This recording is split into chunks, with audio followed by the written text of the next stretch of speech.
नाज़रीन, आप देख रहे हैं सच सवेरा। आज का हमारा सेकंड टॉपिक जिस पे हम डिस्कशन करने जा रहे हैं। नाज़रीन, इस वक्त दौरे हाजिर में अगर हम अपने पाकिस्तान के अपने मुल्क की ज़रा मुआशी हालत देखें तो बहुत सारे सवाल भी खड़े होते हैं। बहुत सारे लोग बात भी करते हैं, हम सबको पता भी है कि कहाँ पे बिगाड़ आ रहा है।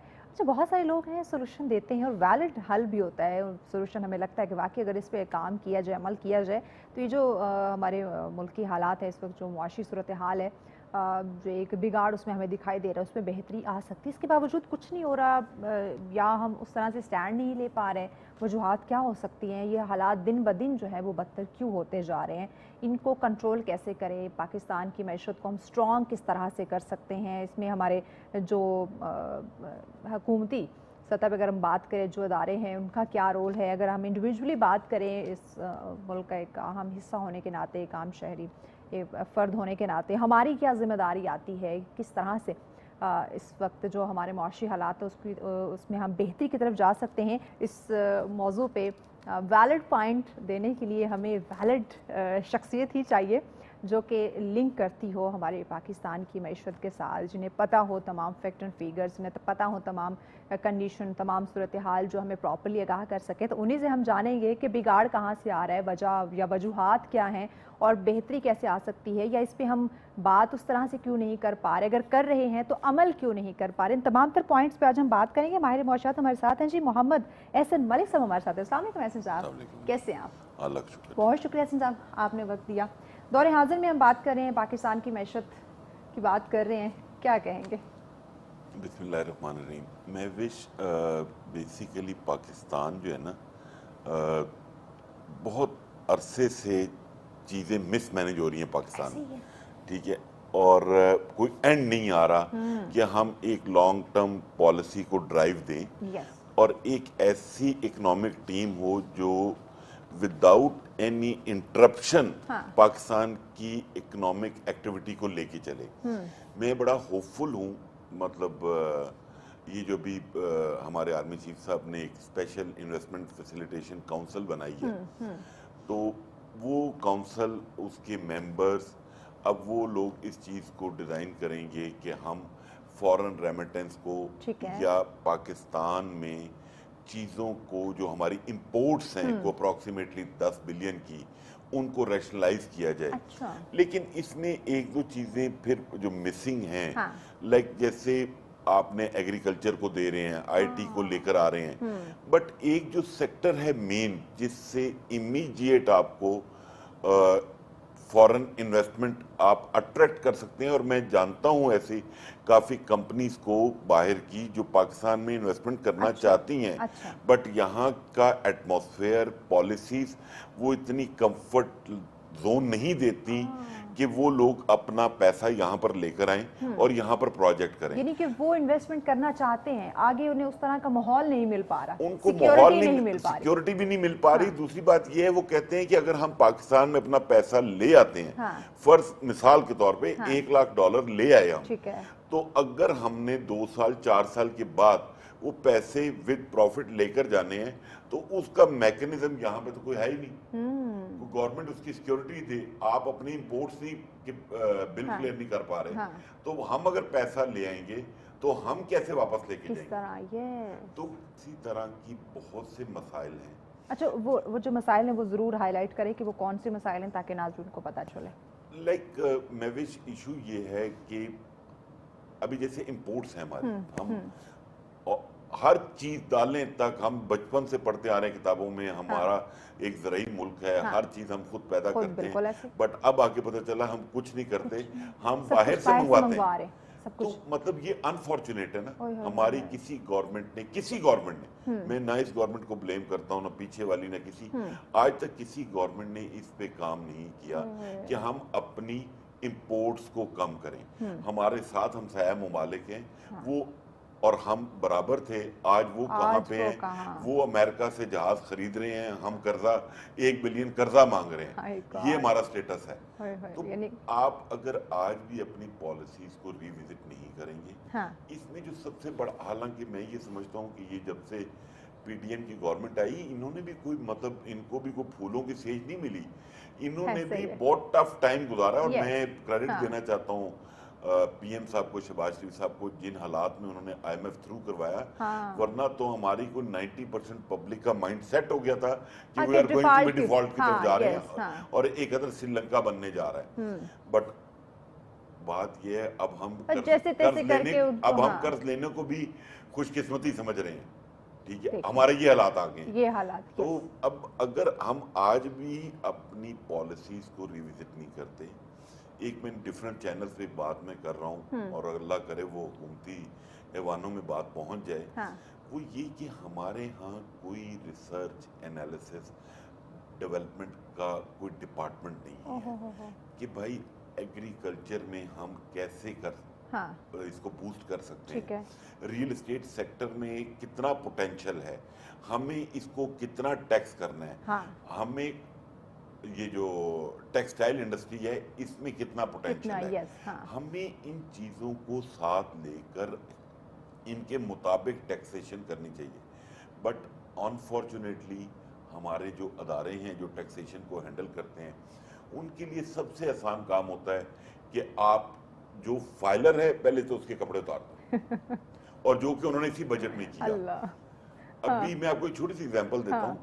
अभी जैसे गवर्नमेंट ने ऐलान किया कि जो सरकारी मुलाजमीन है उसकी को 30% सैलरी बढ़ाई है। ठीक है, मैं किसी जगह पे बैठा हुआ था कल, तो जो प्राइवेट जॉब है, लाइक अभी आप हैं जी। आप ये सच टीवी में जॉब कर रही हैं, मेरा नहीं ख्याल आपके जो ओनर हैं वो आपको 30% रेज दे रहे हैं। नो नहीं दे रहे ना, तो लेकिन आपकी जो टैक्सेशन है वो डबल हो गई है जो पहले ये एग्जैक्टली हाँ बिल्कुल। तो मतलब आप क्या करना चाह रहे हैं? अब जैसे रियल एस्टेट सेक्टर है वो कुछ वेडनेसडे या थर्सडे को एक बहुत बड़ा एजुकेशन प्लान कर रहा है। अच्छा। कि गवर्नमेंट ने जिस तरह से टैक्सेशन की है और टैक्सेशन तो एक साइड पे रह गई, आपने जो मैकेनिज्म दे रहे हैं वो जब आप हैस्टीनेस में चीजें करते हैं ना, उस हैस्टीनेस में आपसे ब्लंडर हो जाते हैं। ऐसे ही अब आपने बजट अनाउंस किया 9 जून को, फिर उसको फाइनेंस बिल की शेप दे दी, उसके अंदर भी ऐसे लूप होल्स हैं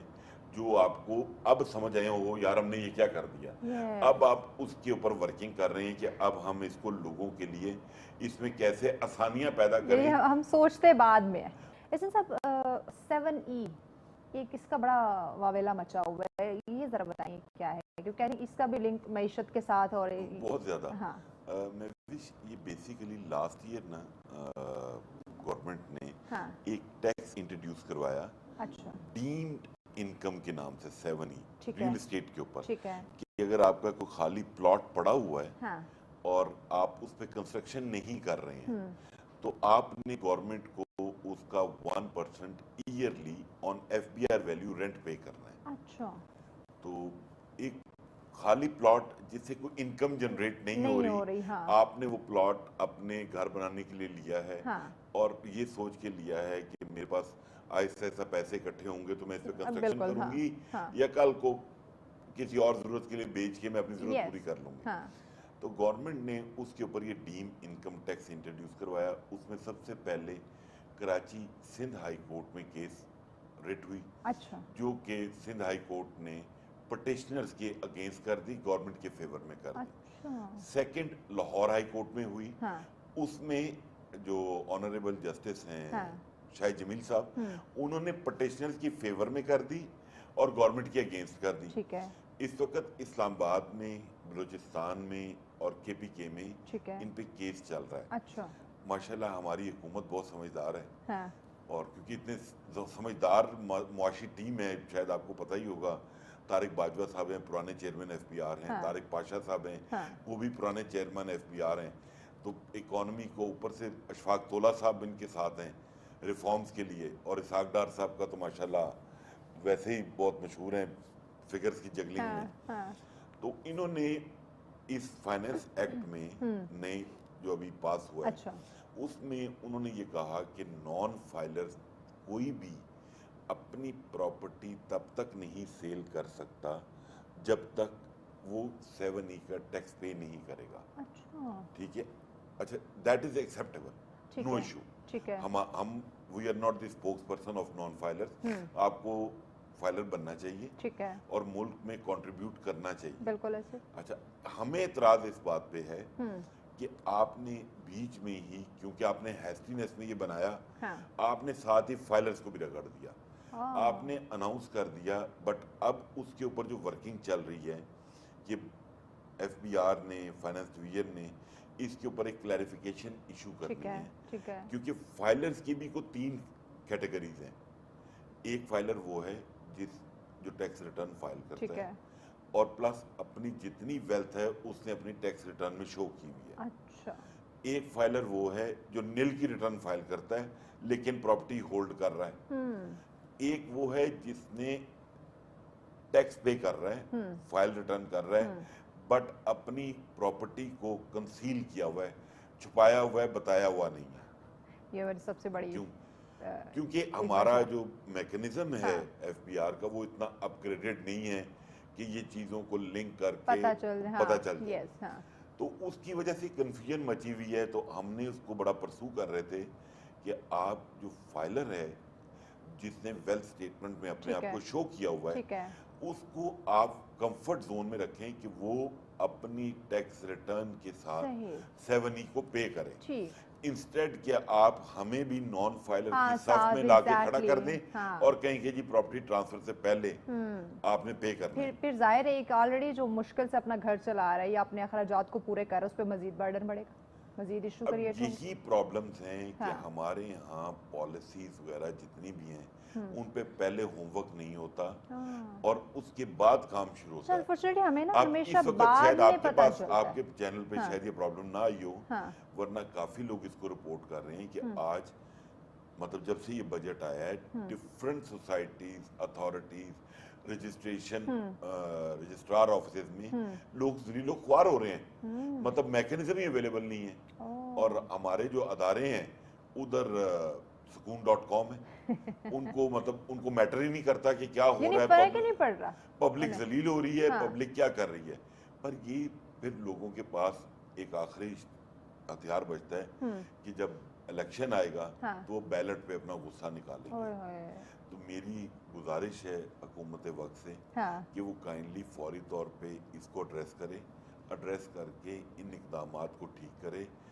टैक्स देने को पब्लिक तैयार है, सिर्फ ऐसे। आपको तरीका नहीं है टैक्स लेने का। एग्जैक्टली ऐसा साहब बात हो रही थी कि ये खराब मईशत का जो आम आवाम है उस पर इसके क्या असरात मुरतब हो रहे हैं?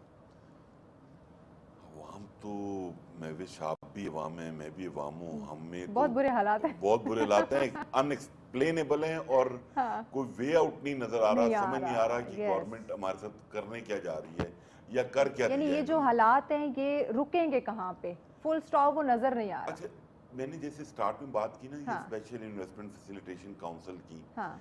प्लस उसके बाद आपकी ये जो एक बार्टर ट्रेड का कॉन्ट्रैक्ट हुआ है बिटवीन अफगानिस्तान और रशिया, ईरान एंड चाइना, ठीक है। ये कुछ ऐसी पॉजिटिव चीज़ें हैं जो एक अच्छा इम्पैक्ट डालेंगी, लेकिन उसमें टाइम लगेगा। बट ये टाइम गुजारने के लिए जो पब्लिक को हाँ। स्पेस चाहिए, Yes। ब्रीदिंग स्पेस चाहिए, कोई कंफर्ट जोन चाहिए, उसके लिए गवर्नमेंट को कोई ना कोई चीज़ें अनाउंस करनी चाहिए। यानी कोई अल्टरनेट स्पेशली जैसे मैंने भी आपको बताया कि आप प्राइवेट सेक्टर को देख लेना, हाँ। वो तो सर पे हाथ रख के बैठा वैसे हुआ है। यही हाल है। ठीक है, अब कि- इसमें मेरे हाँ। ख्याल में गवर्नमेंट को, चाहे मेरा घर है चाहे हाँ। आपका घर है, हाँ। सबसे पहले अपने घर को हमें सीधा करना चाहिए। जाहिर है। ठीक है, अब आपको ये देखना है कि जो हमारे बर्डन्स हैं, डेट्स हैं, पाकिस्तान स्टील है, PIA है, वापडा है, सबसे बड़ा ब्लंडर, हाँ।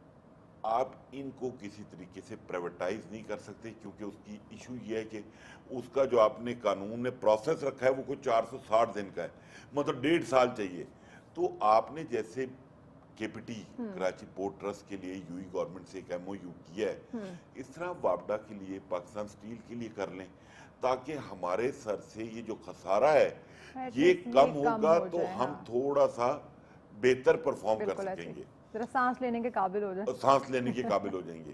प्लस गवर्नमेंट को मेरे ख्याल में चीज़ों को थोड़ा सा एड्रेस करना चाहिए पब्लिक के पॉइंट ऑफ व्यू से भी। लेकिन अभी जो मैंने स्टार्ट में जैसे कहा कि गवर्नमेंट के पास भी रूम कम है, कहाँ यही बात है। हाँ। क्योंकि हम जितना मर्जी क्रिटिसाइज करें, हाँ। ये भी एक फैक्ट है कि IMF का प्रेशर बहुत है गवर्नमेंट पे, यस। और IMF जिस तरीके से प्ले कर रहा है ब्लैकमेल कर रहा है, या आप ये कह लें मतलब जैसे वो ज़मान पार्क चला गया IMF, मतलब जिसकी जरूरत ही नहीं थी, यस, ठीक है। तो मतलब ये गवर्नमेंट को चीजें अंडर प्रेशर करने के लिए ऐसे ही की जा रही हैं। तो अब देखते हैं हमारे शहबाज स्पीड बहुत मशहूर हैं कि वो इस सारे प्रोसेस से कैसे गुजरते हैं। हाँ, और पब्लिक, क्योंकि बॉडी लैंग्वेज तो ये बता रही है कि 1 महीने के बाद ये असेंबली डिसॉल्व करेंगे और इलेक्शन में जाएंगे। अगर आपने इलेक्शन में जाना है इस गवर्नमेंट ने, हाँ, तो कुछ रिलीफ दे के जाना है। जाहिर है रिलीफ के बगैर तो एहसन और महविश वोट नहीं देंगे पीटीएम को, मुमकिन नहीं होगा, मुमकिन नहीं होगा। क्योंकि उन्हें कुछ दिखेगा, कुछ रिलीफ मिलेगा तो वो कोई सोचेंगे कि रिलीफ अच्छा ये मिलेगा बेहतरी की तरफ तो आ सकते हैं। मुझे आइडिया है हाँ, कि कुछ ना कुछ ऐसा ये अनाउंस हाँ, कुछ करेंगे। ना कुछ एग्जैक्टली नजर आ रहा है, क्योंकि उनके जो स्टेप्स है जो स्टेप्स हैं उसमें कुछ ना कुछ रिलीफ छोड़ेंगे ताकि वो पब्लिक में जाके वोट मांग सकें। लेकिन एक हकीकत ये भी है महविश कि हमें भी एक नेशन बनना चाहिए। ऐसे ही हम एक कौम नहीं बन पा रहे, नहीं बन पा रहे, हम हजूम ही हैं। यस, मतलब जो सबसे बड़ा बिगाड़ आ रहा है नेशन साहब, वो यही आ रहा है। शायद डेफिनेटली पता होगा कि 24-24.5 करोड़ का ये मुल्क है। 35 लाख लोग फाइलर हैं, टैक्स पे करते हैं, जिसमें से 16 लाख लोग नील की रिटर्न फाइल करते हैं। मतलब 19 लाख लोगों ने 24.5 करोड़ का वजन उठाया हुआ है। यहाँ तो मतलब ये भी कहाँ का इंसाफ, कहाँ, बिल्कुल नहीं। तो हमें थोड़ा सा एक स्टेप आगे लेना चाहिए। मैं ये नहीं कहता कि आप गवर्नमेंट जो खाल उतार लेती है, लेकिन अब टू स्टार्ट विद आपको एक नॉमिनल टैक्स पे करना शुरू करना चाहिए। क्योंकि गवर्नमेंट के पास रेवेन्यू होगा तो ही वो आगे कुछ करेंगे, तो वो आगे पास ऑन होगा। कब तक हम चंदा इकट्ठा कर करके लोगों को, लेकिन उसमें गवर्नमेंट की गलती ये है कि मुआशी डिसीजन पे पॉलिटिकल डिसीजंस को अहमियत दे जाते हैं हमारे तमाम पॉलिटिशियन। वरना कितनी देर लगती है स्टील मिल को सेल करते हुए, PIA को सेल करते हुए, क्योंकि आपने जो भी गवर्नमेंट आती है उसने एम्प्लॉयमेंट भर्ती करनी होती है यहाँ पे, और वो बर्डन में आप जो टैक्स पेयर हैं वो उठा रहे हैं। जैसे वापडा का हमारा कोई जो वापडा का खसारा है वो फिगर आपके पास भी है, कोई 15 बिलियन समथिंग है। तो बात ये है क्यों नहीं रिकवरी कर पा सकते आप। हमारी देखिए एक चीज को समझना है, हमारी को 7 लाख फौज है, उसका बजट क्या है, और एक वापडा है जिसका 70,000 मुलाजम है, उसका खसारा कितना है। वो भाई तो ये वापडा ही फौज को दे देना, वो ठीक कर दे इसको, वही कर दे बेहतर। ठीक है, अगर आपसे नहीं हो रहा तो ताकि हमारे ऊपर से तो बर्डन खत्म होना। हमारे बिल में फ्यूल एडजस्टमेंट भी आती है, GST भी आता है। वो फाइलर फिर जब कंपैरिजन में बैठता है आपके साथ, वो कहता है यार मैं सुखी हूँ, मैं आपसे थोड़ा सा ज्यादा टैक्स पे कर देता हूँ, बट मैं ये FBR की बकवास से बच जाता हूँ। अच्छा, मुझे ये होता है चैलेंजेस वाकई नो डाउट जैसे आप बता रहे हैं बहुत ज़्यादा हैं। अगर इसमें मैं हमारी यूथ को, उनके हुनर को ऐड करूँ तो वो कैसे इसमें बेहतरी की तरफ, अगर उनके रोल को हम बीच में ऐड कर दें तो। यूथ को पिछली गवर्नमेंट ने बड़ा अच्छा यूज किया, आपने देखा ना, माशाल्लाह हम सब ने देखा, अवाम ने भी देखा यूथ कैसे इस्तेमाल हुई है और यूथ ने क्या कारनामे सर अंजाम दिए। यूथ को पॉजिटिव साइड पे लेना चाहिए, क्योंकि उनमें जो एनर्जी है वाकई अगर उसको पॉजिटिव लेकर आएंगे तो एक बहुत बड़ा कारनामा माशाल्लाह फॉरेन मिनिस्टर बिलावल साहब बाहर इतने ट्रिप करते हैं, इनको चाहिए कि जिस ट्रिप में जाते हैं वहां से कम 100 एम्प्लॉयमेंट का कोई पैकेज लेकर आए। आहिस्ता आहिस्ता आप लोगों को बाहर भेजें ताकि फॉरेन रेमिटेंस आए पाकिस्तान में। अगर आपके पास सरकारी नौकरी देने के लिए स्पेस अवेलेबल नहीं है, फंड अवेलेबल नहीं है, कोई अल्टरनेट दें, लोगों को एजुकेशन की तरफ लेकर आए। लिटरेसी रेट हमारा देखें, हमारे मुल्क का देखें। तो मतलब आप ये कहें कि काम करने वाले नहीं है, काम करने वाले हैं, उन्हें काम दे पर करता नहीं है। मतलब मैं ये पैगाम क्या देंगे इसमें? पैगाम ऐड कर दे, टाइम बिल्कुल खत्म हो गया। पैगाम ये गवर्नमेंट से कि प्लीज लोगों को ब्रीदिंग स्पेस दें, अपनी पॉलिसीज को रिविजिट करें, अपने हाउस को इन ऑर्डर करें, ताकि मुल्क में, ये हमारा मुल्क है, हमें इससे प्यार है और हम चाहते हैं कि ये फ्लरिश करें। बिल्कुल, no doubt. Thank you so much Ahsan साहब। यकीनन नाज़रीन, ये मुल्क हमारा है, ये पहचान है हमारी, ये मुल्क हमारा घर है। अगर इस हमारे घर में कोई प्रॉब्लम, कोई इश्यूज़ आ रहे हैं, कोई चैलेंजेस आ रहे हैं, तो हम सब ने मिलकर एक कौम हमें बनने की ज़रूरत है। एक कौम बन के इस मुल्क की अमन सलामती के लिए, इस मुल्क की तरक्की खुशहाली के लिए जो है वो हमें काम करने की ज़रूरत है। इसी पैगाम के साथ इजाज़त, अल्लाह निगहबान।